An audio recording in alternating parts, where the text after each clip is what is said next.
afternoon, friends. It is a beautiful sunny day, middle of June. I do believe it is the 16th of June, year of our Lord 2021. And I've something in here, I've never seen anything like it. Well, I've seen something like it, but it is a Fender Stratocaster with a Kahler Tremolo on there. And there you go. And I've never had, believe it or not, I've never had a Kahler Tremolo system in this workshop. In all the years I've been working, I've never had one in. So it's going to be fun working that out, because these things here, are these things clamps that hold the strings in? They're all a bit crisscrossed and wibbly wobbly. So it's going to be fun working out how to sort that out. I'm sure I won't have a problem with it. But yeah, it's a Fulcrum 2-point tremolo. This is, I've heard of this one, it's the Kahler Spider. So indicative of an early or mid to early 80s. Made in Japan, this guitar, says on the back there. It has Goto tuners, which is another giveaway. It does have the adjustable neck piece under there as well. So I'm going to be saying late 80s, mid to late 80s. The serial number maybe will give something away. It is an E81 serial number. So I'll go and check that out. It's not had any use. It is duster, so it's going to need quite a bit of fettling. Frets wise, there is lots of wear on the frets. It may need a refret. I may just get away with a fret level, but there's a lot of wear and pitting in the frets, especially down this end. So I'm thinking at the very least a fret level, may even need a refret. The owner has a budget of, well, it's got a budget, I'm not going to tell you what it is, but that's for 2 guitars. If you wanted a refret, it's certainly, the budget is certainly only going to cover 1 guitar. So yeah, little thing here is one of the Allen key slots is broke or knackered, so it's been cut in there for a screwdriver, so I can sort that out, not a problem. But yeah, nice looking guitar. I'm going to plug it in a minute, just check that the electrics are working okay, and once that's done we're going to get the strings off, we're going to look at the state of the frets, we're going to take the collar off, have a look at that. I will strip that down and find out how it works. Best way to find out anything about anything is to get a screwdriver to it and strip it down, and that's what I am going to do. So lovely colour, lovely metallic dark turquoise blue there. It's stunning, it's much better than it shows up on camera. So yeah, great little guitar. Let's just have a quick look behind. Remove the trem plate here, just have a quick look while the camera is running. But yeah, this has not had, it's not been doing anything for years, this. The guy who owns this only lives around the corner. He bought me 2 in. I told him I'd appraise them this week, see where we are. This could be worth some money, I don't know how much. I don't know, I'll find out what year it's from. I know Japanese Fenders are sought after, but one with a Kahler Spider trim, I've never seen one. Certainly never had one in. So I'll look at the state of the tremolo underneath. So yeah, I don't know what that bit of gunk is there, some tacky something. I would have liked to have seen those springs the opposite way around, 2 thick ones at the top and 1 at the bottom. I'd probably go for a 2-2 configuration, but you know, there's no arm to speak of, or that I know of. So it's going to be fun. I'm going to have some fun with that. I don't know what that piece of gunk is there. But there you go. So I'm going to do exactly what I said, and I will come back and give you an update as and when I have some more information. May as well have you guys watch what I'm doing. So this one I've removed, that you see as a cut in there to accept a screwdriver, because obviously the Allen key hole must have stripped. It's not too bad actually to me, but something's not right. So we're going to remove the others.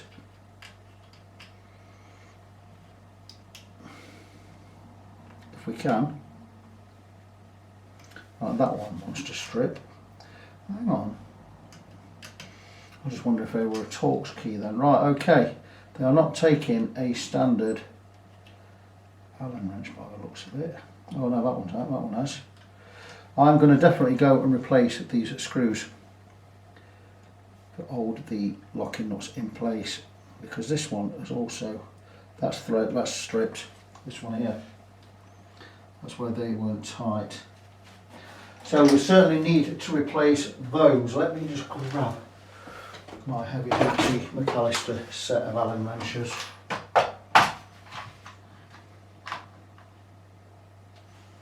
So, let me have a look at something close. This will be pretty much it. Let's go with 5/64ths. No, nowhere near enough. So the next one up is 3/32ths. 3/37s, and there you go, 3/32ths is what it is. So these are Imperial measurements, non-metric. Just check this one. Yeah, 3/32ths. So someone's probably used a 2.5mm one. That's it, because that didn't need cutting in. Someone's used the metric ones, and what they've done is knackered with the hole on one. So we are 3/32ths.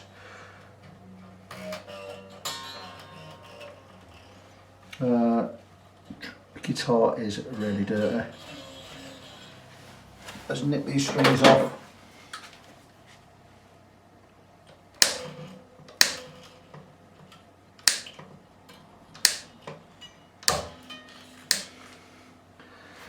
And there you go. Oh, this is disgusting. These strings.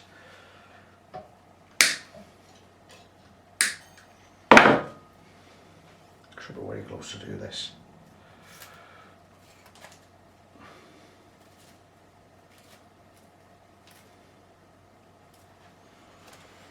Okay. In that. So you're seeing me work live on this fine day. I don't have a lot of time to work on guitar today. My car's going in for a Campbell tomorrow. Quite a big job. I've got a S-type Jag. It's quite a big job on those. But fortunately I do have a day off from Royal Mail, so I've got a little bit of time on my hands, and I'm getting a courtesy car from the garage. So not too bad. So I don't know how much time I'm going to work on guitars tomorrow. That's why I've slowed down a little. I've had been 2 weeks off. I'm just looking at these frets. It's looking like it's going to need a refret to me.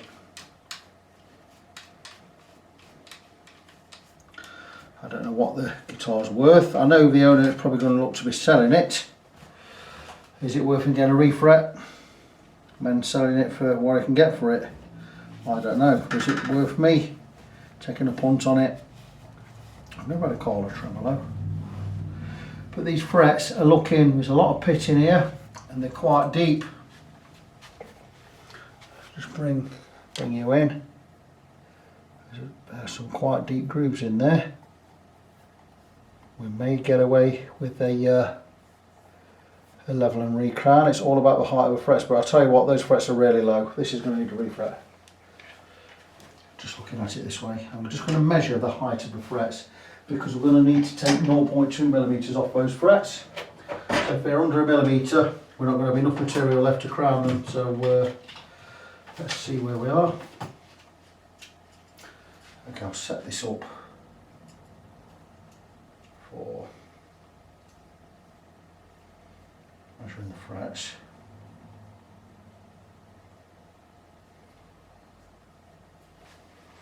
So we're going to cancel this out. You can't see what I'm doing. I'm going to zero that out. So I've got this zeroed out. The digital caliper there. Well, this set right down, and we're just going to measure the height of the fret. And there you go. 0.98. That means the frets are under 1mm. So I don't know if we're going to have enough material. Just zero it out again.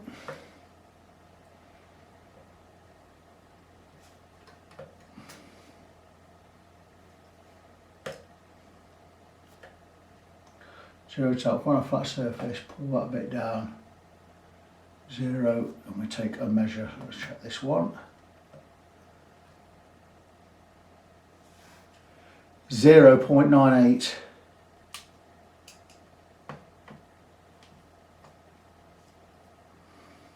Try this one again. 0.97. So it's the height of the frets. I don't think we're going to have enough.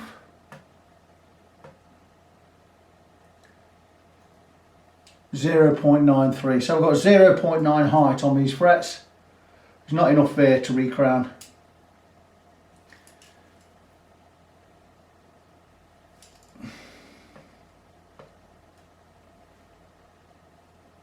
Yeah, 0.95.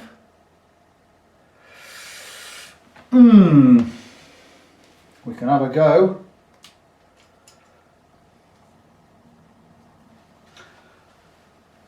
I'm going to suggest to the owner that it's probably going to want a refret. I may just get a level out of it, but I'll be taking these frets right down to the wire. It means a lot more work for me. The thing is, we get a tremolo on it. It's going to be 125, it's going to be an £135 job on its own, this one. If it's going to be any more work, we're going to be looking at about 150. So let me get his other guitar have a look at. I'll see how much that one's going to cost. The one we're going to do with this is I'm going to remove the tremolo on camera. Get it all done on camera because I've never seen one of these Kahlers. There you go. So that's the tremolo off, and I'm going to find out how the mechanism works on this. So there's a tremolo, so I'm thinking if we undo these gubbins here, this will loosen these string holders. I don't understand why they're all in skew width. Do you understand why they're meant to be like that? It's like someone's teeth have been smashed with a baseball bat. And all that gunk under there, I don't know what that is. It's all over my finger, look. Can we get that off? I've no idea what that is. Oh, it's not dog shit, it's some kind of grease. It smells just like grease. So let's have a go on these and see how this mechanism works. So I imagine it's going to be the same kind of thing, is it? Yep. You undo that. Oh right, and these do wibble wobble about. These are the things that hold your strings in. So they've just not been set straight. That's a bit of shit, isn't it? Pardon my French. Well, so gubbins, you set them how you like. Well, that's crap, how they've been set. So at least I know how it works. So I think these fetch a pretty penny, you know, these Kahler Spider tremolos here. Okay. Get rid of these dead end strings. So what I'll do is I will strip and clean this. This is already crawling up with fret level to about 150 quid. I don't mind that. He's got a budget of 250 for both guitars, so I can get both in at 250. I will do. If I think this should have a refret, I'll tell him it needs a refret. But if you don't want to pay for a refret, I'll say, look, I'll do your fret level. But I'm going to be taking these frets right down to the cusp. I don't know what it's worth. If it's worth buying, I'd consider buying it, because I can do a refret myself. I'd consider buying it if I could get a good price on it. Are they? Is there a market for these with the Kahler on? I've got absolutely no idea. Let's go check the market.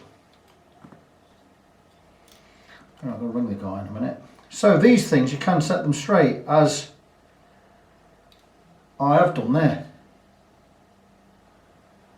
What do you reckon? So not a difficult system to work with. It's pretty much the same as a Floyd Rose. Not a lot of adjustment on these fine tuners. I really don't see the point of these fine tuners.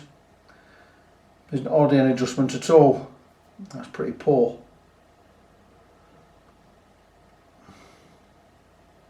Look, there's nothing there.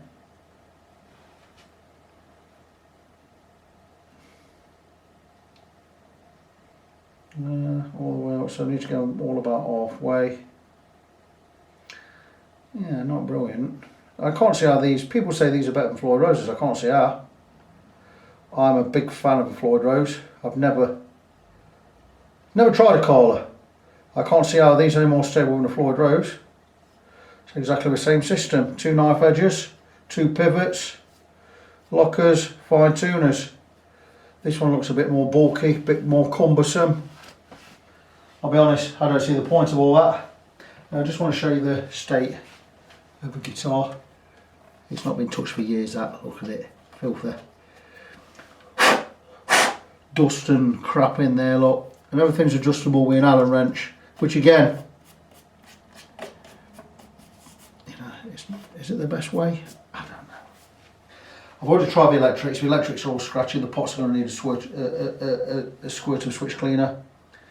These tuners are all a little bit loose. We can tighten those up. We can do that now while we're doing the appraisal video.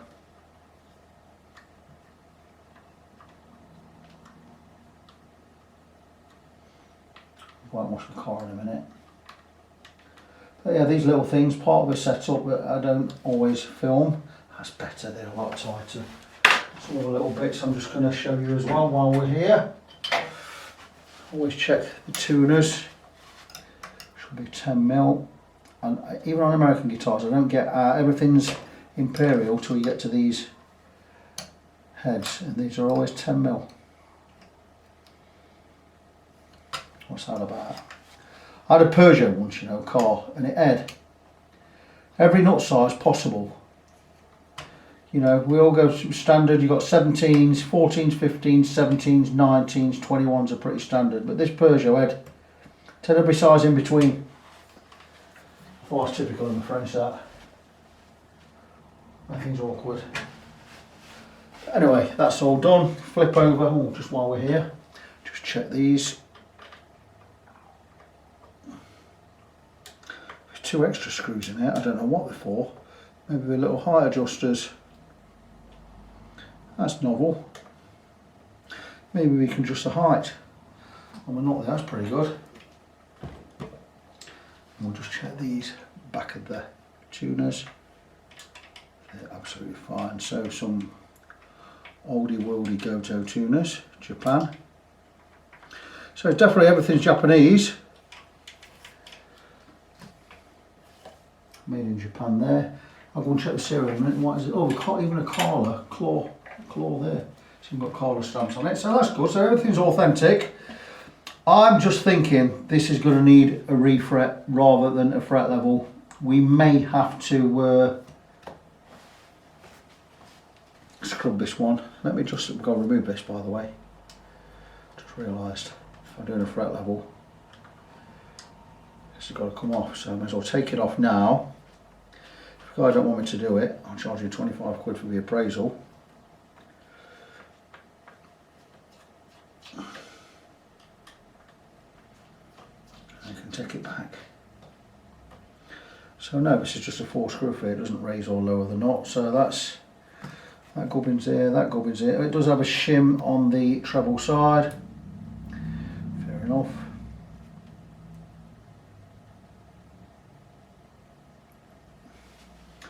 In the pot, everything in the pot, tremolo in the pot, screws in the pot, strings in the bin. So we have a shim on the treble side. Saying that just so I can watch the video back and remember which side it goes. I won't forget anyway. But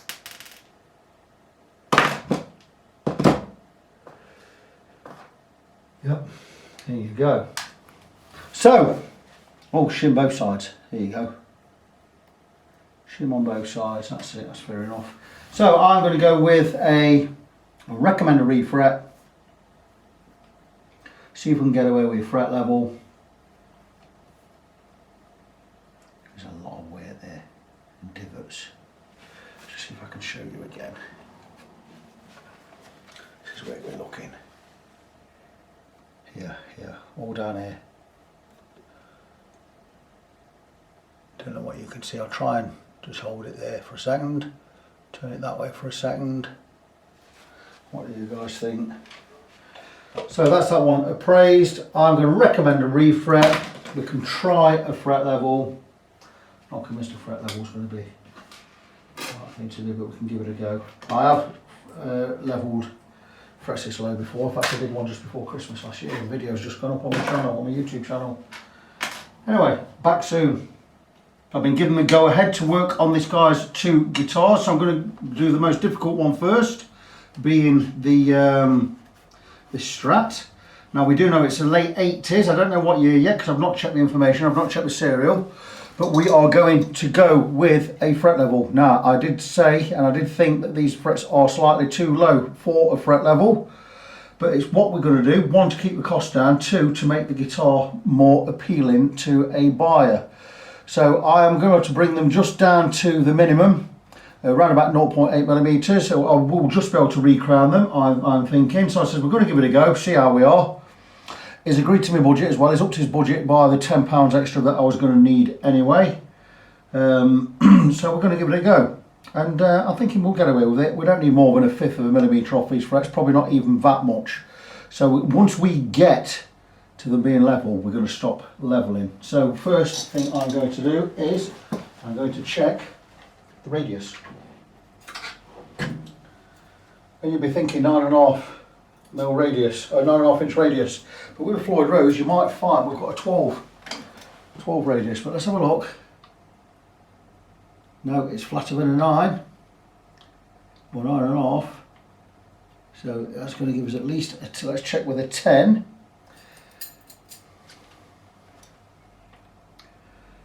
It looks flatter than a 10. I'm thinking it's going to be a 12. Let's have a look. So we are still, and a 12 would make sense because we have a Floyd Rose.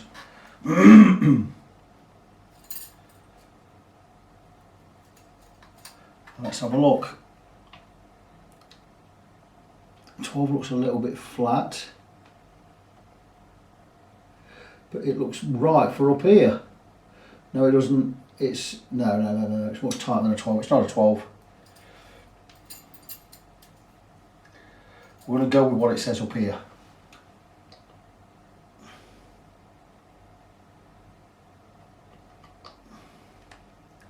I say around about a 10.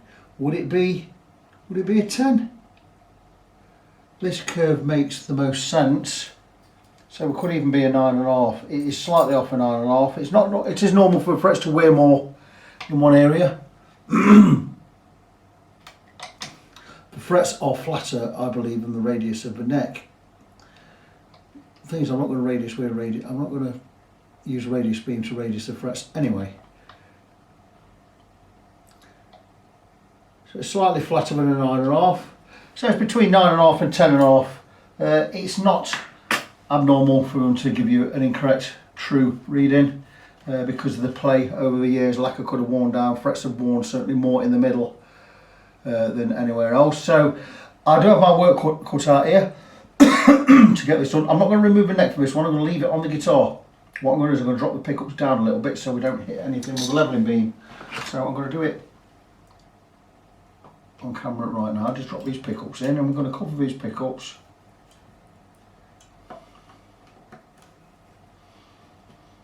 just so the levelling beam doesn't hit the pickups. We're going to cover them as well with tape.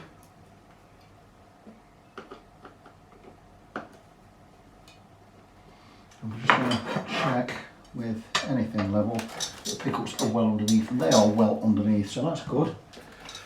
So let's cover the pickups. Scotch 3M low tack tape, just to stop us getting any detritus, any filings, any sand, any bits of metal into the pickups. Same as we cover them when we polish them, especially if we're using steel wool, because we don't want to get any steel wool filings in places where we don't need it. So we're going to cover everything up, seal around the edges like so. A little bit more careful on this one because we don't have a lot of leeway. So what we're going to do is we're going to do a fret level, recrown, polish the frets. We're going to get some switch cleaner in the electrics, make sure the electrics are all working scratch free, also in the switch. Nut back on, strings on, get it set up. all being well, we're going to have enough material left to crown these frets. I'm sure I'll be okay. If the worst comes to the worst, I'll have to use a 3-cornered file. It means I do think we're going to have a slightly flatter fret than we normally have. Instead of having a complete crown like so, we're going to have a slight flat bit or a very gentle curve on the top and more steep at the sides. It's just the nature of what it is. I would like to see a refret on this, but the budget doesn't allow for that, and I totally understand that, and that's absolutely fine. But the thing is, if you pay for a refret on this, it just takes off what you're going to make on a sale. You know, we don't know what the guitar's worth, and the idea is to get it up to spec and get it worthy of a sale. Albeit the frets will be at their cusp of, they will not be able to get a redress anyway in the future, but you will still get a few years out of the guitar. So if you buy it, bearing in mind that you're going to need a refret in 3 or 4 years, absolutely fine. And that is not a bad thing. You know, you find a piece of history. It's quite a unique guitar, it's quite different. I don't suppose there are many of these about, especially not in this condition. Once I've cleaned this up, it'll look more or less. It'll be an 8.5, 9 out of 10, easy. You know, it is in really, really good condition. It just needs cleaning more than anything. So I'm going to crack on. I'm going to get the neck set straight. But we'll do that right now. We should more or less be straight. I've got to watch what I'm doing with the chair because the dog is sat right behind me. And that neck is already straightened it yesterday. So we are ready for levelling. I don't see the point of taping the fingerboard up to level the frets. So let's go and grab some tools. I've got 2 levelling beams I used, a big fat heavy duty one and a small thinner one. And the thinner one I tend to use for finishing. The big fat heavy one from Crimson Guitars is the one I use for the main work. Now I've not changed, that's the big one, that's the Crimson Guitars one. I've not changed the paper on this for quite a while. I've got 240 grit on this side, perfect precision straight edge, and 400 grit on this side. And when I'm doing levelling, I'm going to be using the 240. So let's see, because you get a lot more levelled out of this than you actually think. Following the radius, so when we follow a radius, we're following a straight line all the time. So when we get to this end, we're going to be overlapping. I'm going to be working more up this end because it's going to take a lot more strokes at this end than that end because the frets are more closer together. So let's see where we are. And this is going to take me a while.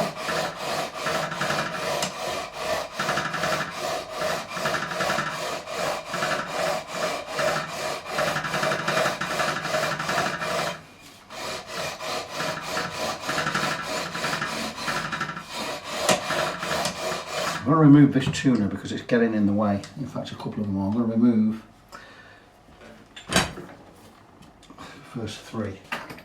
So everything on camera. Rest of it will be fine.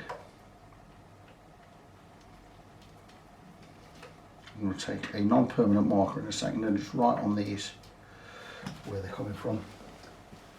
Got a string, so I know how to put them back. EAD,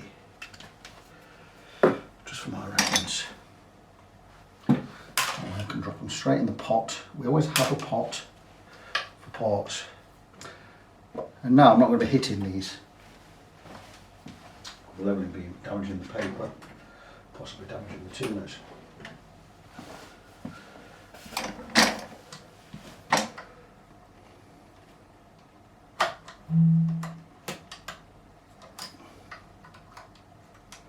So you are seeing everything live. I like to keep the camera running. These are not professional videos by any stretch of the imagination. These are client videos. For me and the client, they're not meant to be professional. They're not even really how-to videos or instructional. They are just for my reference and for the client's reference. It just happens that you guys out there like them. Well, that's a D. I will be ink off that one, so be a bit more careful on this one. I suppose it makes no difference, they're all the same height.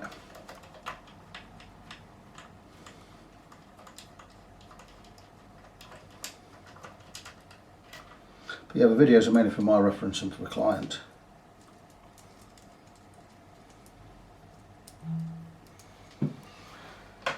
DA.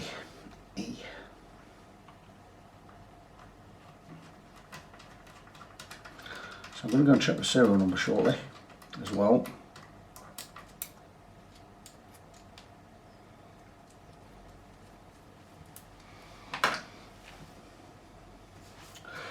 Right, okay, let's crack on.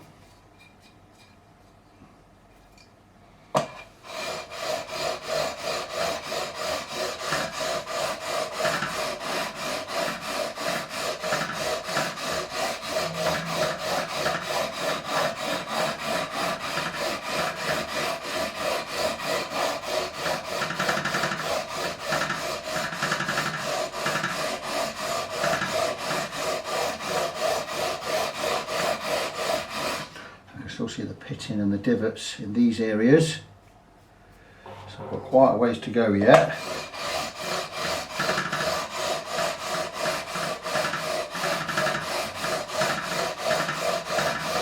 Certainly more divots on the treble side than the bass side.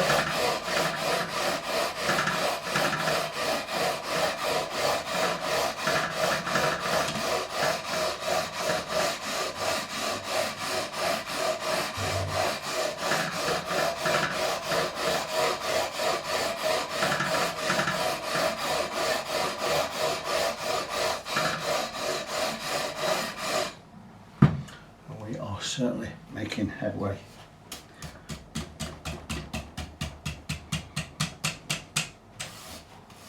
Still have some light divoting on this one and this one, this one, this one a bit heavier, this one here. So we're still seeing divots.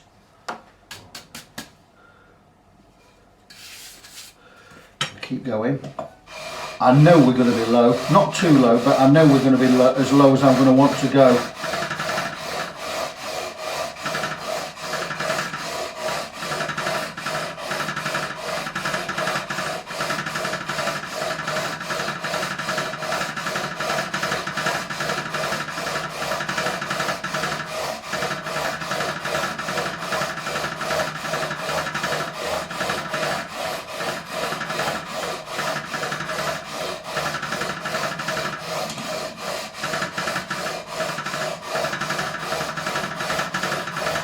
The good thing about using old paper like this, it's almost smooth. The good thing about using it is it's not going to remove too much material too quickly, and you can gauge where you need to be and where you are. I can see with the thickness of the lines where we've removed more material this side than this side, so I'm just going to concentrate on this edge. So get everything evened up.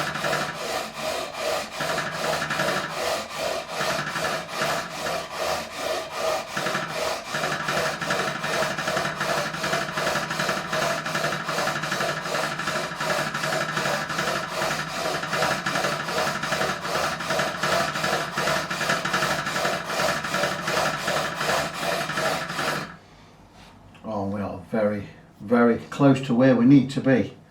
This is looking good, guys.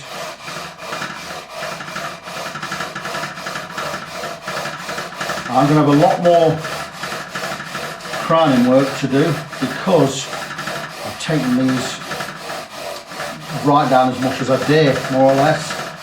Just a few more strokes and I'm not going to want to be going anymore.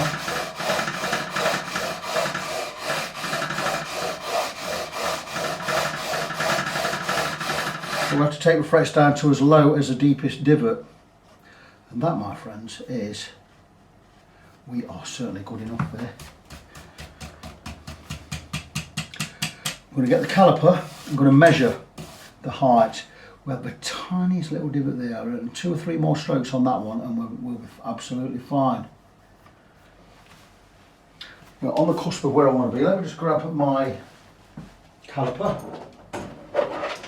I've never quite got used to working this on the measuring frets side of things. I always pull in the wrong part.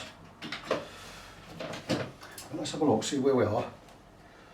And what we need to do is we need to get it to 0 by what we're going to do is we're going to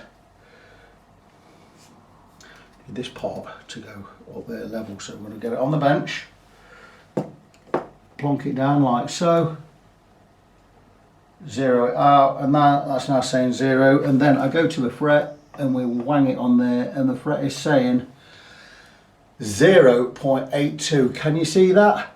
My goodness, that's as low as I'd want to go. Hang on, get this right with -2 something there. So we need to level and measure 0.85.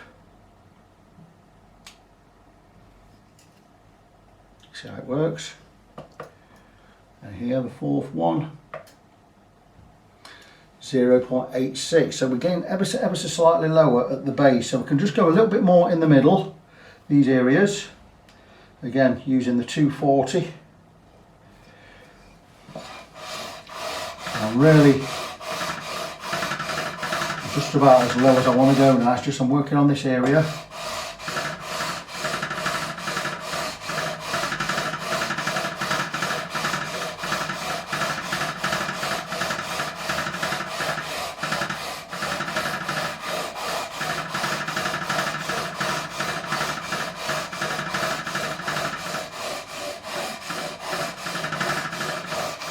When I said we've probably just got the right amount of fret left to be able to do a level, that is as much as I'm taking off.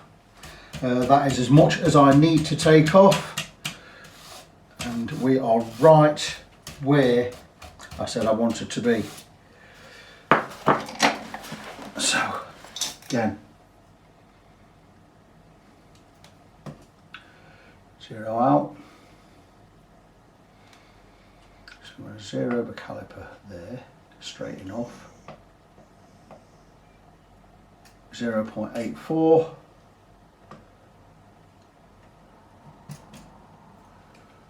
Very good.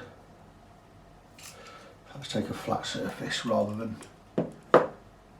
Right, okay, again. We've got 0.84, that is fantastic news.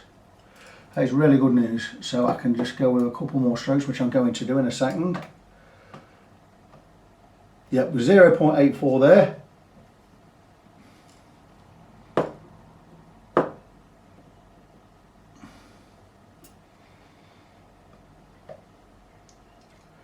.85.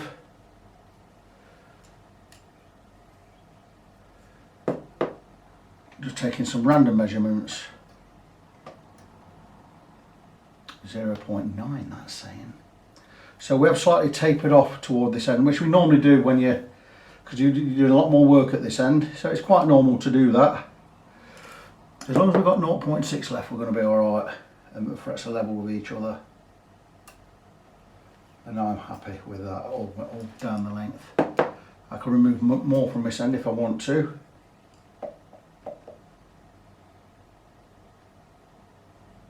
And we are 0.96 at that end. So we removed quite 0.1 more at this end, so I can still go. I'm going to go on the 400 grit now. What I'm going to do is going to mark these frets, all of them. Well, right on the cusp at this end. We don't want to go any lower at this end.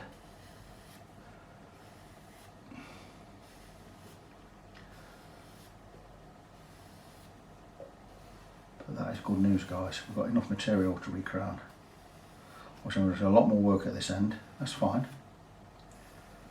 For recrowning purposes, I may remove the neck from the guitar. It just makes it easier when I'm working over the body. Why make things difficult?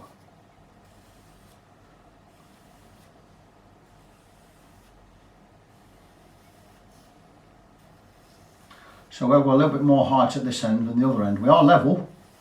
It's just we'll remove more material from this end than that, and that's always the case because these frets are closer together. So what I'm going to do is I'm just going to even that out just a little bit. It doesn't matter that we've got thicker frets or higher frets here, as long as we don't go too low. As long as they're level, we're absolutely fine. So I'm going to go with a 400 grit now, just basically removing the pen, just so we know that we are level.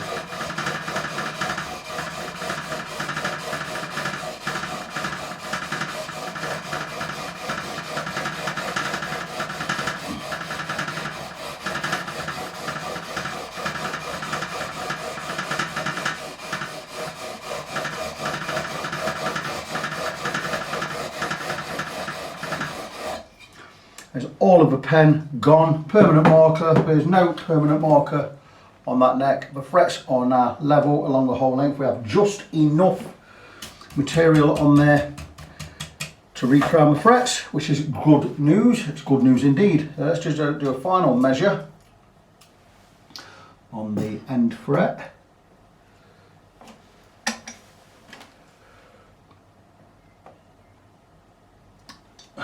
.82, that's what we said earlier, isn't it? So we have enough. That's in millimetres. Just check this side. 0.84 that side. So we're taking a little bit more off that side. That is not going to make any difference to anything. So it's got meatier frets on the bass side than the treble side. And let's go move along 4 frets. 0.83. We have a nice uniform level along the length of the neck. I'm quite happy to get this all taped up now, ready for crowning. So I'm going to remove a neck from the guitar. Means I've got to take the rest of the tuners off. That is absolutely fine. So let me do a little bit of work off camera, and once I'm ready to level to recrown the frets, I'm going to get everything taped up. Once I'm ready to recrown the frets, I'll bring you back in, and we'll start getting these frets recrowned. So standard for me, remove the neck from the guitar, bolted it to a piece of 30mm thick MDF. Is my standard body replacement. Just makes the neck a lot easier to work on when I'm filing frets. And I'm going to go across my GMI fret rocker, and we're just going to check that the frets are level. Nothing's been touched, and we're going to check for level along the whole length of the guitar.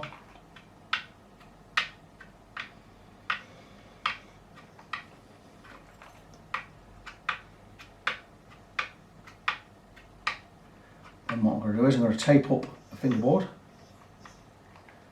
and we're going to come in and we're going to cut into these frets. We're going to reshape them, recrown them, reprofile, whatever you want to call it. I'll explain what that is in a minute once I've been across with a fret rocker. I am going to go across with some 400 grit paper again, because we've put scratches in the frets in this direction, and we've used 240 grit and some old 400 grit. And that has removed some of the scratches, but we want to remove as many as the deeper scratches, or remove all of the deeper scratches by going with a finer grit of sandpaper. These frets are spot on level. Good news. So we are perfectly level along the whole length. Let's take, we've got a red pen here, so we'll use the red pen. This is non-permanent.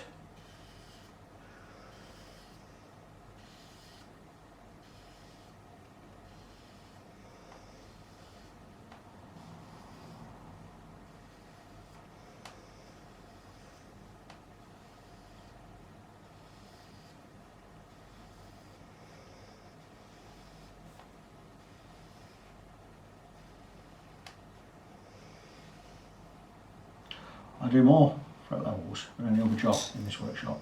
I'm now charging £125 for a complete fret level. It's a lot of work. The levelling is the easy part. It's the recrowning. Recrowning takes quite a while, but the polishing takes the time. And the prep, taping everything up. I mean, you must make sure your neck is as straight as it can possibly be before you level frets. Once they're level, it's all about recrown now. Well, what we're doing is the tops of these frets go in this direction. We are flattened. We need to rebuild up that crown. That's why if we need to make sure we have enough height or enough material left to do that. Because if we get too low, we can't get the filing to get at the edges. So we cannot rebuild that crown because we don't have a height to do so. It makes it really, really difficult because your file is going to want to be digging right into the fingerboard. Now we're going to tape it up anyway.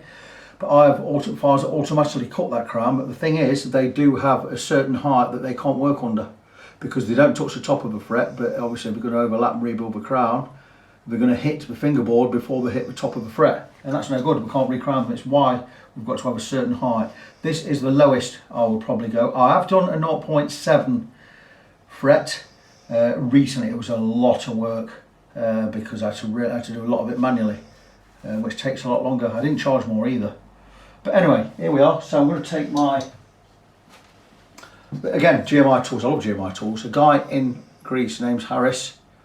He makes my tools. I've seen him make these on his machine, and it is precision. He's really good. It's the best fret rocker I've ever had, by the way. I've sent Stumac ones back. I've bought them from all companies in the world, and these are the best. These are the straightest. He claims they are the straightest, and they are. So This is a this as again as I believe it's 240 that side, but this side is it 340? Certainly a lot smoother anyway. So I'm going to go with this. It's a thinner one, but really smooth. And it's a smaller one. I'm going to use this just to remove those scratches, or the deeper scratches. Still going to be scratches in there, but they're not going to be as deep. And if all the red pen comes off, we know that these frets are level, and they are level because all the red pen has gone. I'm just concentrating a little bit more on the body end of the guitar here.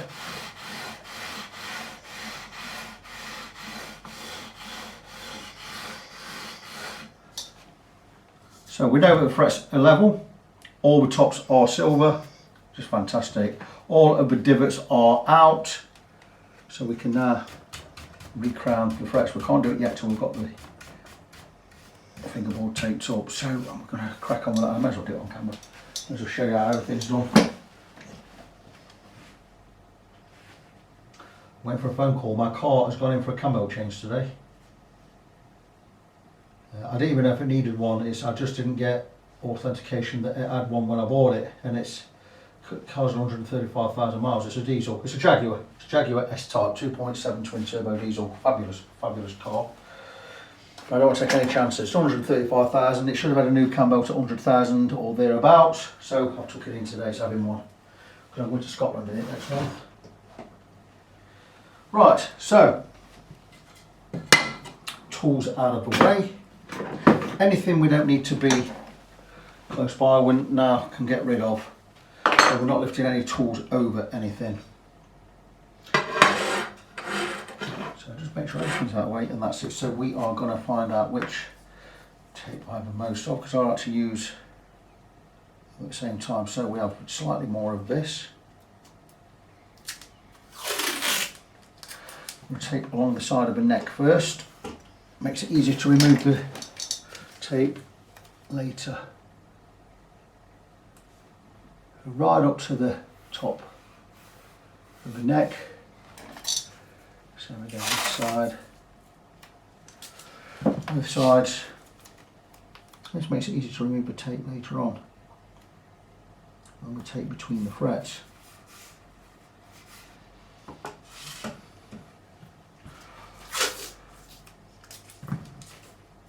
Let's see where I'm going with this.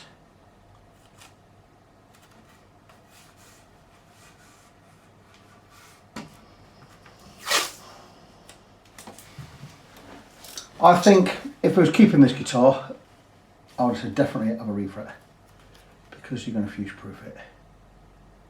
And for the extra 150 quid, you've got 20, 30 years of frets. Because fret wire I use is 25% nickel silver. It's the hardest nickel silver fret wire on the planet. Your standard fret wire is 12% nickel silver. What many luthiers and techs are using today is the 18% nickel silver, which I was using for quite a few years before I discovered 25% nickel silver just over 2 years ago. So for the last 2 years, just over the last 2 years, I use the 25% stuff, and it's a lot harder, much longer lasting. You buy it from Syntom. Syntom's are, I believe, a Belarusian outfit. And I love it, and my clients love it. So right, let me show you taping up between the frets,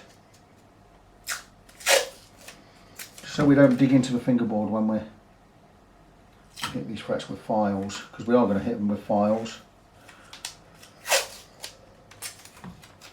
Just a matter of,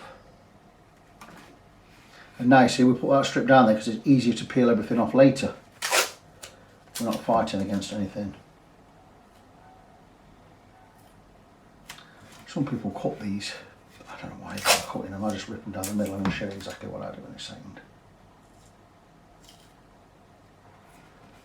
I know the neck is level.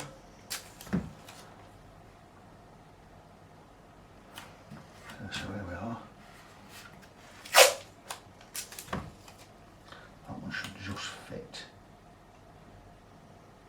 Slightly wider than it needs to be. We can just pinch that back there. There you go, and just press it in. So yeah, it's all about just keeping the frets exposed and covering the fingerboard, so if we do slip with the file or anything, we're not going to damage anything. So here we go, we'll just rip it down the middle, like so.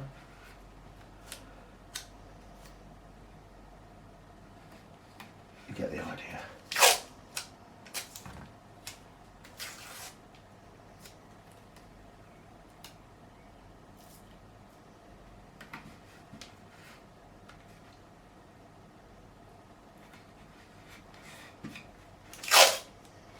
And when you get to these parts where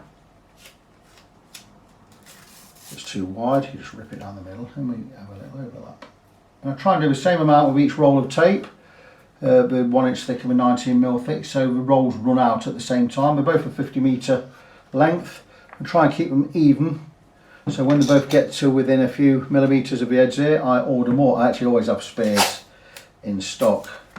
And when I'm ready to use the spares, I go and order more, two more sets of each. So I've always got this in stock because I do so many fret levels. I do so much fret work, which is not the biggest money maker. Your big money maker is setups, and I don't do that many setups. Because setups, £50 setup, you can do a setup in 80-90 minutes. So I could do 5 of them a day, 6 a day. That's 300 quid a day, whereas fret level, complete fret level, I'm probably going to do 1 a day with a setup. So 175 quid. So there's a lot more money in doing setups than there are doing fret levels and refrets. I don't do this for the money.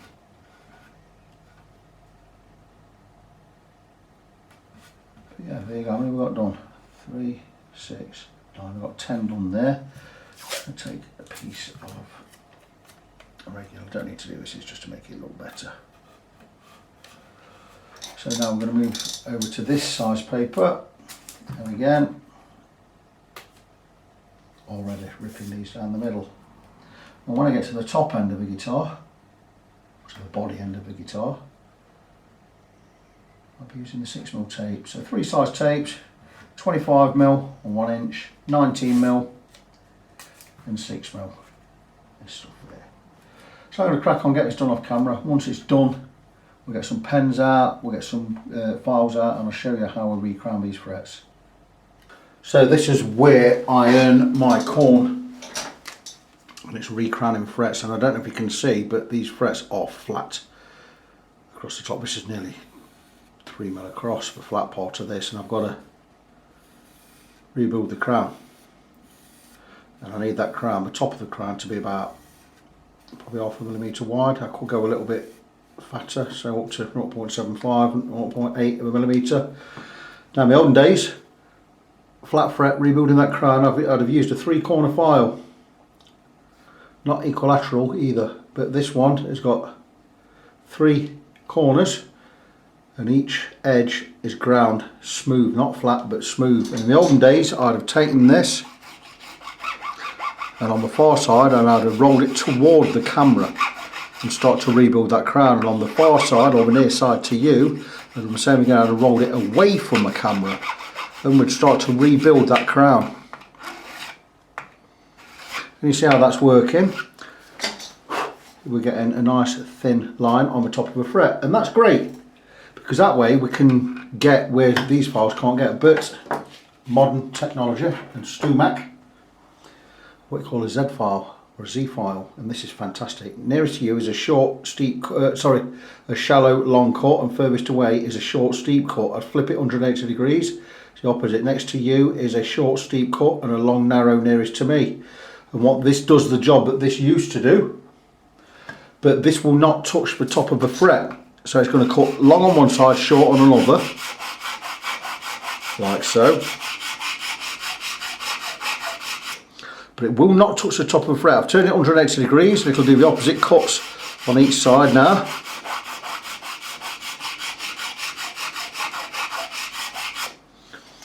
And there you go, and it's left a nice thin black line down the centre of the fret, but it's not touched the top. If we don't touch the top, we're not removing height, because we know that these frets are perfectly level. If we're not removing height, they are going to remain perfectly level. So as that one just about done, I would like to see a little thinner line on there. Now the problem with this is it can only cut so deep. Once we're going to start hitting the fingerboard or the tape on the fingerboard before it can actually cut. So we're going to see what we can do, and this is why I don't do anything less than 0.8 millimeters, because we can't. But let's get me very close to where I want to be. I can just take this file, and for old time's sake, I can just roll it over. And you have to be really steady. Sometimes steady it with your fingers. And this side I'm going to roll away. And that gives me that nice thin black line down the centre. And then the third file in the process, I'm not going to use this at all. I don't need to use this. I can if I think I'm a bit too thick, but only on these first few frets. I'm not going to need it further down because the frets are slightly higher. And then I'm going to take my third file, again like the Z file, I didn't mention by the way, this is not a diamond file, diamond encrusted file. It's not got teeth like this has. This is a toothed file. That's a diamond file. And this, a diamond file, but it's concave, it's already got that crown built in. And this will remove any unevenness. This will touch the top of the fret just about, so I'm not going straight across like that, I'm just going at the sides just to remove any unevenness, rebuild that crown, and there you go, there is one fret re-crowned. Now to check, see if we lost any height, and we haven't because you can see the black line. So we've maintained the height, but where the fret was once flat, we've now rebuilt that crown both sides. So repeat the procedure for all the subsequent frets. We give the file, always wipe the files between each one. Not going to use the 3-cornered file on this one. I'm going to go straight with the Z file and let the Z file do the work. It's why you pay 125 quid for these. Well, it was when I bought this one, they're actually cheaper now. But this may not do all the work I need it to do. So I may have to use the 3-cornered file again. That's because the frets are so low. Normally I'd just use this and the crown file. No, we're going to be okay.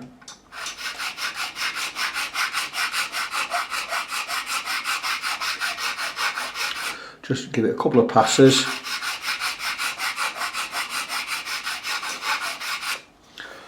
And yes, I'm going to use a 3-cornered file just on these first few because we are right on the cusp of how much we can cut. So again, steady the file. Just a few strokes, nice just a rolling over as I go. And this one.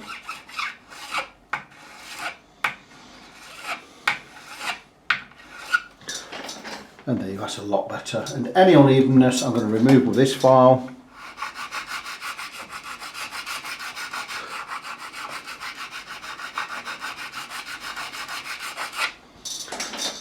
And there you go. A little bit more thickness of the black than I would like, but we always knew that was going to happen because look, if you see I'm really scoring into the tape right now. I can't really go any lower. And that is the trade-off. It's why we like to, you know, 0.8 mil is the lowest we like to go for crowning. So there you go. I hope that's given you an insight into how to crown frets and certainly how to crown lower frets. I'm going to do one more just for the camera, and then the rest I'm going to finish off camera. So I can work a lot faster when I'm not explaining what I'm doing.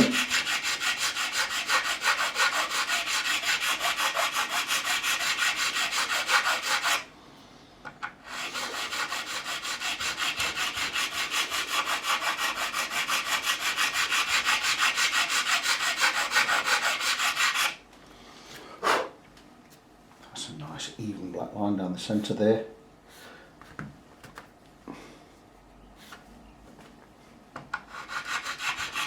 And I should be fine now to just use these two files because I'll get up to the realms of about 0.84, 0.85 height. And there you go, that's 3 done. These 3 are ready for polishing. I'm going to mark the rest of the frets up, recrown the whole length of the neck. And once that's done, I'm going to bring you back in and I'll show you how we go on about removing the scratches and polishing. Frets are now level and crowned.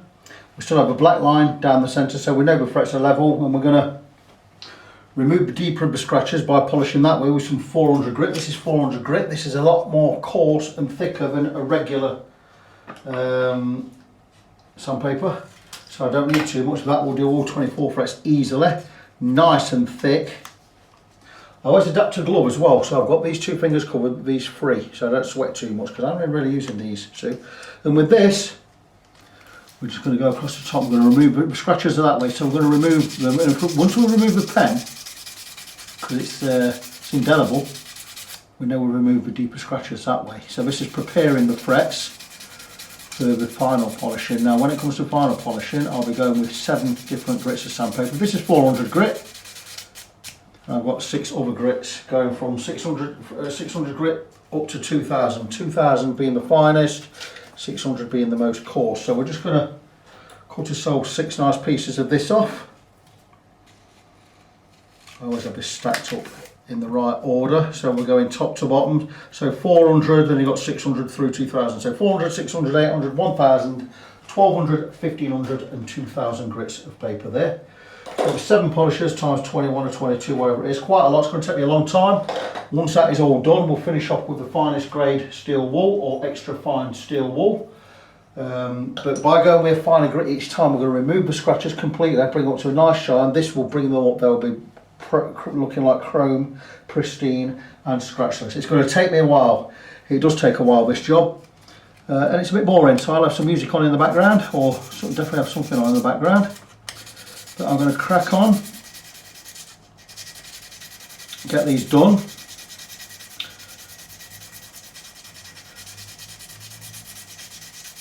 And I will come back and show you the results. Okay fret friends, what a treat. I have finished polishing the frets.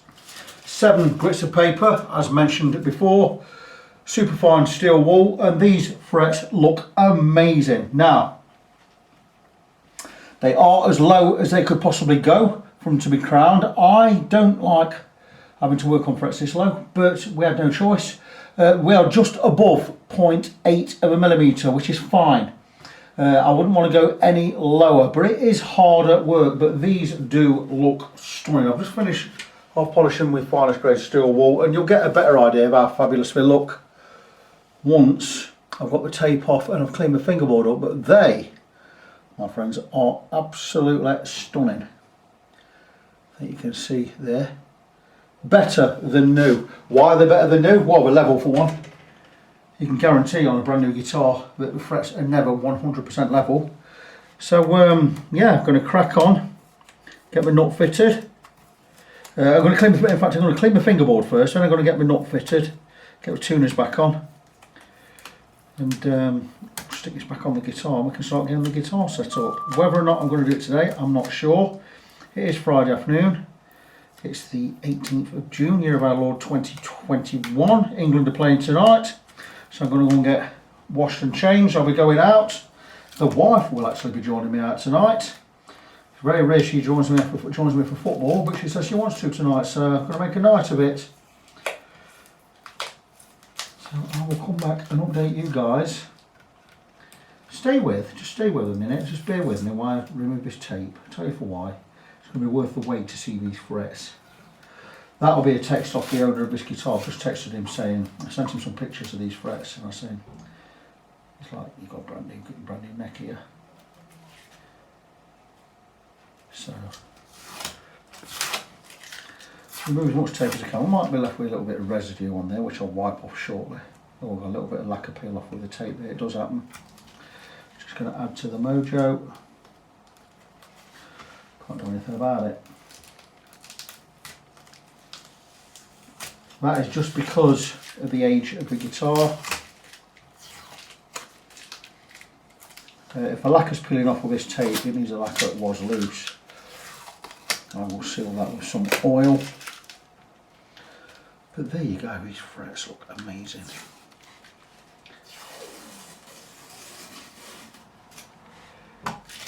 My goodness, they do look really good. What do you think? Turn it this way around and zoom out just a little. What do you think to those? I think they look pretty good, don't you? Just had the lacquers peeled off there, there and there. I'll seal this with some oil and we'll just add it, we'll call it Mojo. It's exactly what it is. So yeah, those frets look stunning. I'm really pleased with them. A little bit of an update with the guitar. I've finished the neck. The areas where the lacquer came off the neck I've sealed with oil, with bald linseed oil. Put a little bit of wood stain in there and a little bit of turmeric powder just to get the tint close. I didn't get as close as I'd like, but it doesn't look too bad. But at least it is now sealed. I've cleaned the neck completely. Getting it a wipe over, removed all the grime from everywhere. It looks fabulous. One thing I hadn't noticed, there is a chip on the corner of the headstock just there. But I'm just going to show you markings we have on here. Now, it's got US on there. I do believe that US shipped a load of parts over to Japan and had them built there. That's why these are made in Japan. So the made in Japan ones are actually American parts, just made in Japan. And there's whatever is on there. If anyone recognises any of that and knows what it means, I'll go and check it all out in a bit. Anyway, markings on there are ST-557F. ST will be Strats, 557F, no idea. Serial number on this, it's an E8, well it's E and 6 digits, or is it E8 and 5 digits? I do believe these are a specific era. Would the E8 be 1988? I'll have to go and check. But yeah, that neck certainly looks a lot better than when it came in. And I'm going to show you the body as well. I've cleaned up the body. I use Dunlop 65 cleaning products. Not just these, but these, I've had this for years, this gear. And it does the job. It does it pretty well. I know there are other options out there, but that's what I've got in the workshop. And I've cleaned the body and the scratch plate, and they've cleaned up really nicely. And to get an idea of what the guitar looked like originally, I'll move my hand from the back neck plate, and you'll see the back neck plate, it's a little bit lighter there, but doesn't that look stunning now? I've given it a clean. It looks fabulous. So what I'm going to do next is, before I put the neck back on and start setting things up, is I'm going to sort out the electrics. As I said I would do. There's a little icky on there. It will come off. Let me get a clean cloth there. There are a couple of little knocks and dings and scratches on the guitar, as you'd expect from an 80s. I think it's 80s. The guy who owns it sent me a link of what he thinks it might be, so I'm going to go and check that out later. But we're going to remove the scratch plate because I need to get some switch cleaner in these pots.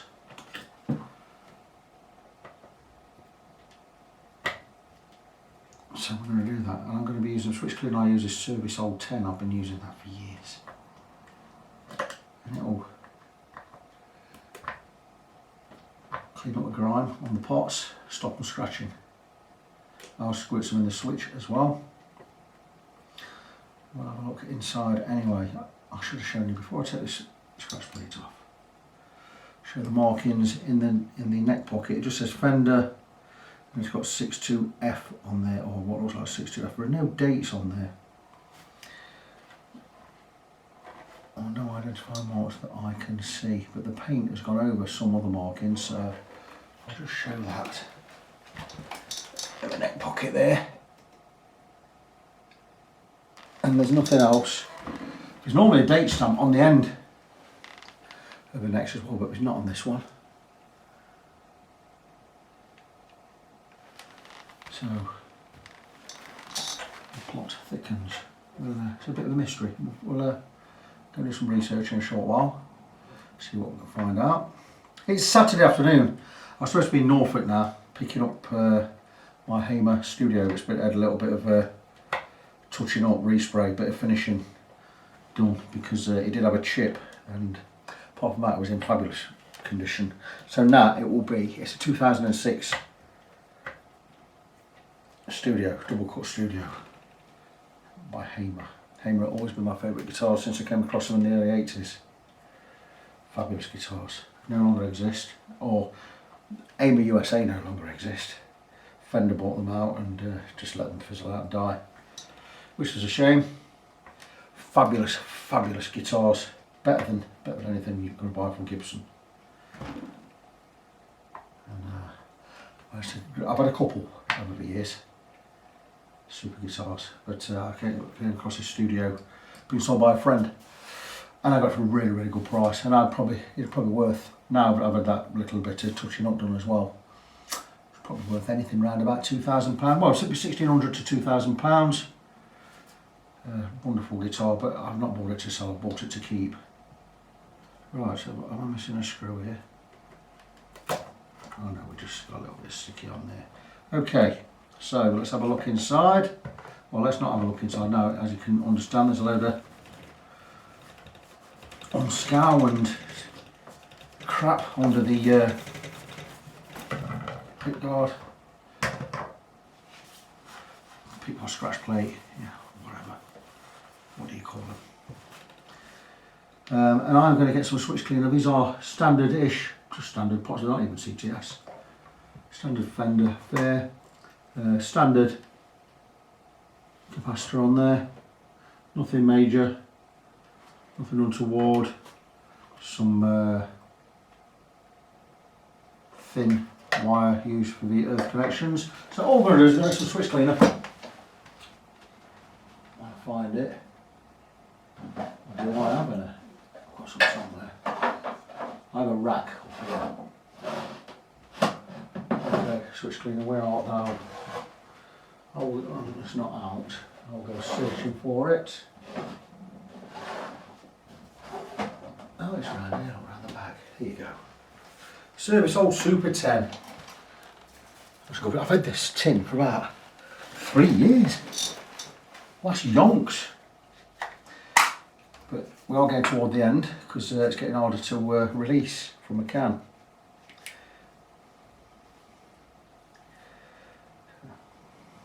Oh, is that nozzle in? Yep. I'm just going to put some switch cleaner inside the pots. There's a good old squirt inside there, inside each one. It's not letting me get round to that one, where are we? Come on, get in there. I don't think that nozzle was in right. It's not in right. Squirting out top of the can there. Ah, there you go, we're in.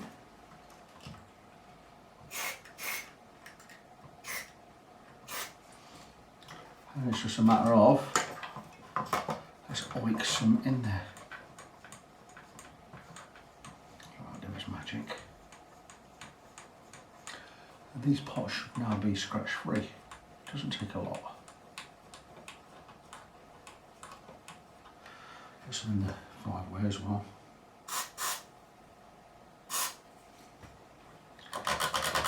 That'll wiggle.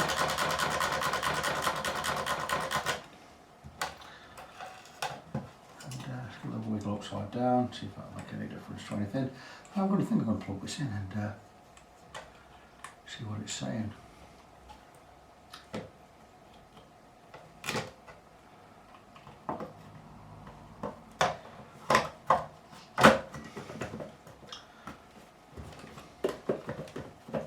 Wipe away any excess there.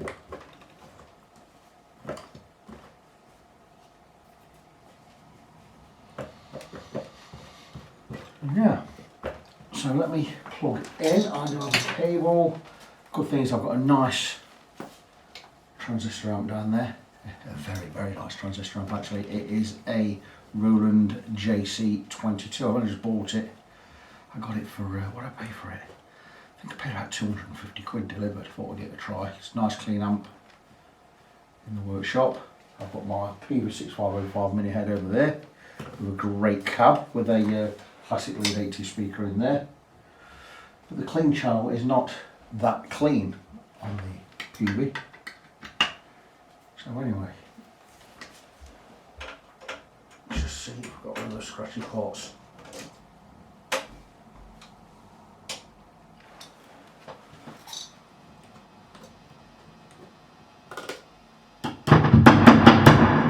That's good.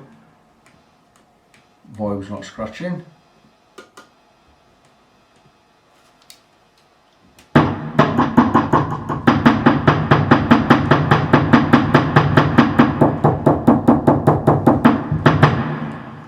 Tone's not scratching.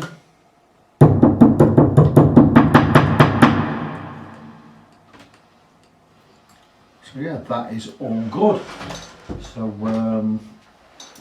happy with that. I can put the screws back in and we can get this guitar back together. So I'll be back shortly with another update. I'm now cracking on with the guitar setup. Pretty much the same as setting up the Floyd Rose. It's just a fulcrum based type tremolo. What I've done is got strings to tension. I've added an extra spring in there, one of my own, because 3 wasn't pulling enough. So we've now got 4 springs in there. I have some business cards underneath the tremolo to hold it in position. I've tightened the claw spring all the way up, so there's more pull on this tremolo than we need, and that way I can set the, I've already set the height, set the action at 12 frets, set the relief in my neck. I've put the the lock-in tuners, sorry, not lock-in tuners, the lock-in nuts on there. I've not tightened them up, and what we're doing is I'm just going to tune the guitar to pitch, or close to pitch. We're going to stretch the strings in. Once they're stretched in, I'm going to lock on the nut, and then we're going to remove these business cards and we're going to reset the tremolo by just loosening the claw screw so this comes level again. Once we get one of the strings back in tune, all the others will fall in tune. It's really simple, probably easier to show you than it is to explain, but I'm not showing you today because I just want to crack on and get this one done. I've got plenty of videos of me setting a Floyd Rose up, but what I'm going to do at the moment is I'm going to stretch the strings in. I'm going to stretch them a lot.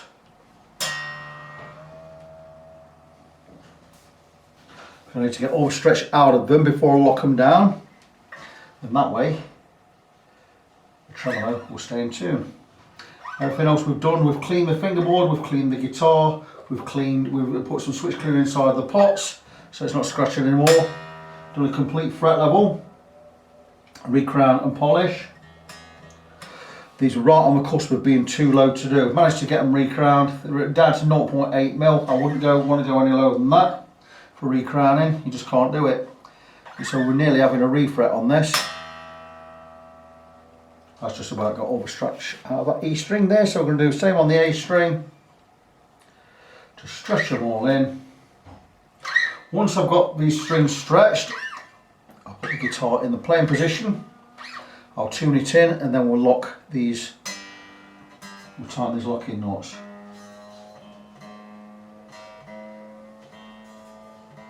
And I'll come and show you how we do the final setting to get the guitar in perfect tune with the tremolo floating. So I'm going to crack on and do this off camera.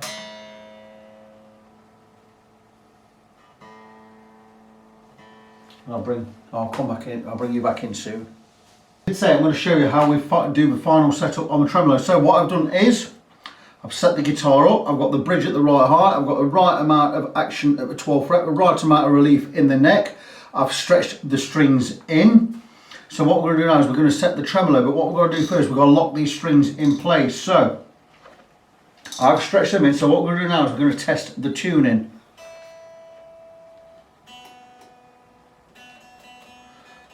We've not tightened the locking nuts yet.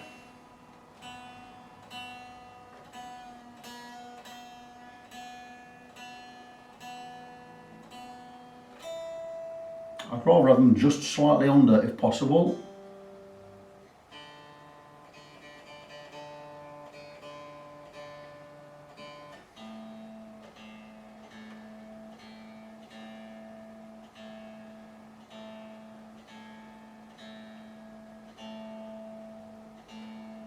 I've also checked the intonation, by the way. The intonation is spot on.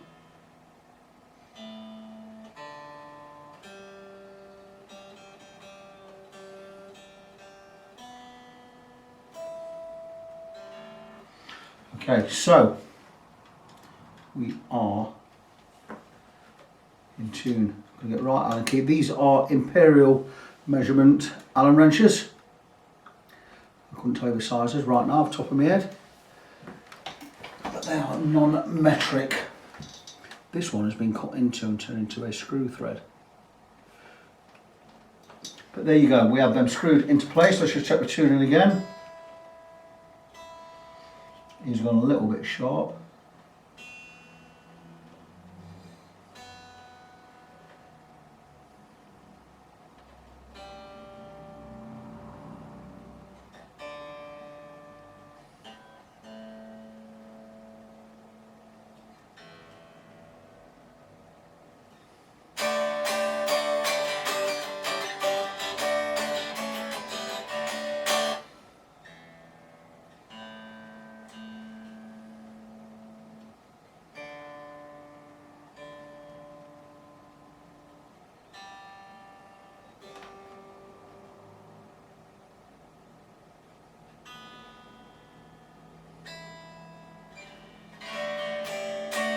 So we are now in tune. So what we're going to remove the business cards,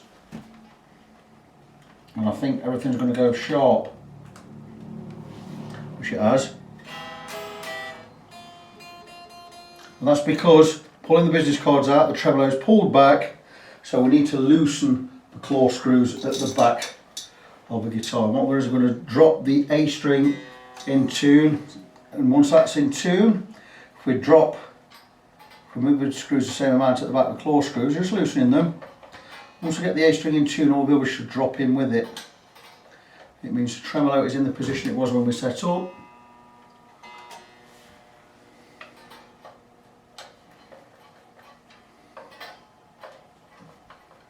So I'm just loosening these two claw screws here and letting the claw come this way to release the tension from the springs.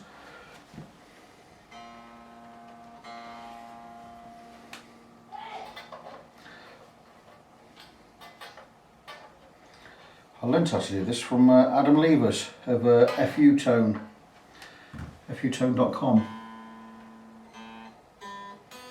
His videos are really good in teaching me how to do this properly. I've been setting Floyd Roses up since the 80s though. His videos are brilliant. So if you go to futone.com, there you go, A's in tune, D's in tune.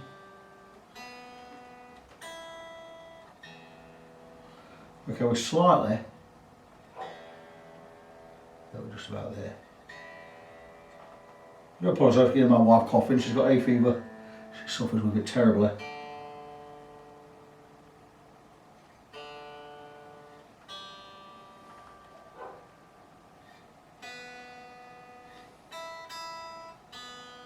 And there you go.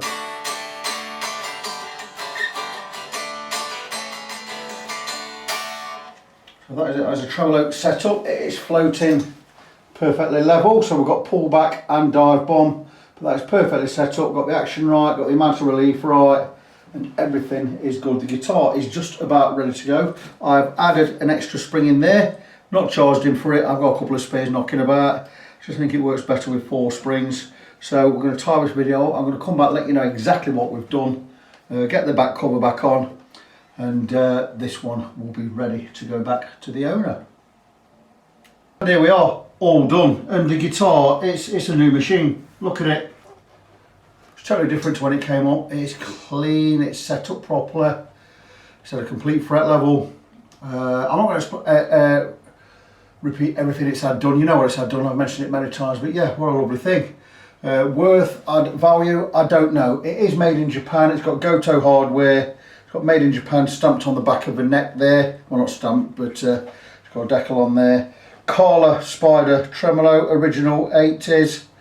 We think this is an 88 guitar, and it's a Fender. And yeah, and it's now nicely set up. The scratchy pots have all been sorted, everything's been done that needed doing. And there you go. So where would you value this? I personally don't know. I personally don't see the point of a single coil with a Floyd Rose type Kahler tremolo, because you'd presume you'd be playing metal with this. Well, you're not going to play metal with a single coil. I mean, you can. I have done in the past. In fact, I recorded an album with a single coil metal album, which came out pretty well. But maybe a couple of stacked humbucker in there. I don't know. I don't know where you'd value this. There's certainly, it's the first one I've ever seen. I don't suppose there are that many of them about, especially in this condition. The body is it's not mint, but really, really nice. I've given it a thorough clean, which it really needed. But yeah, it's a new thing, and with the frets now done, absolutely fantastic. So that's it. I'm going to move on to the next one. So before I do go, I'm just going to remind you of my website, fretfriend.co.uk. Even better, Facebook. You get more information on Facebook. So facebook.com/ng17. That's facebook.com/NGONESEVEN. Before I tell you or wrap this video up, can you just, this is my YouTube channel, and I don't know why, but it's plummeted. Views, likes, thumbs up, comments, whatever, have plummeted this last month, couple of months. Now I did start putting my videos in how-to videos rather than leaving them on music, and since I did that, everything sort of fallen, so I put it back in music, but everything's dropped, plummeted, I'm down to 50%, so I need you guys. I need you to keep liking my videos and keep watching my videos and keep recommending me, and definitely subscribe and click that bell icon so you get all the subscriptions. Make sure you get all the subscriptions, but please help me out here. Give me a few thumbs up, leave a comment, give me some likes. I know it sounds like I'm begging, and well, I probably am in a way, but I'm not going that far. It makes no odds to me, but the thing is, the success of this workshop and the success of this channel is all dependent on you guys. And I look at other people who've got 8,000 plus subscribers, and they get a lot more views than I do. Now, is it because they pay or repay subscriptions, or they pay a little bit more for adverts or whatever? I don't know. I've got no idea. I'm not really looking into that. I don't want to be sending adverts out everywhere, there and everywhere. I'm getting inundated with advert requests and blah blah blah. I don't want to be doing that. But you know, my success as a guitar tech is all based on you guys. So the more my videos get seen and shared, the more work I'm going to get. I mean, there are jobs I've done recently that no one else in England would touch, and I've done them, and I've done brilliant jobs on them. And you know, I'm thinking I should be getting a little bit of something back, hopefully. But it's not quite working out, and I don't want this to be my second job. I still want this to be my first job, even though I work at Royal Mail. I'd like this to be my first job. So that's just a request. Just like a couple of videos, give me a couple of thumbs up, leave a comment, whatever, you know, and I'll try and answer as and when I can. But that's it. So I am done. I'm going to move on to the next project. So just before I go, I'll remind you I'm Victor. I'm your fret friend. And until the next one, as always, God bless you. Be good to each other, and I'll see you in the next one.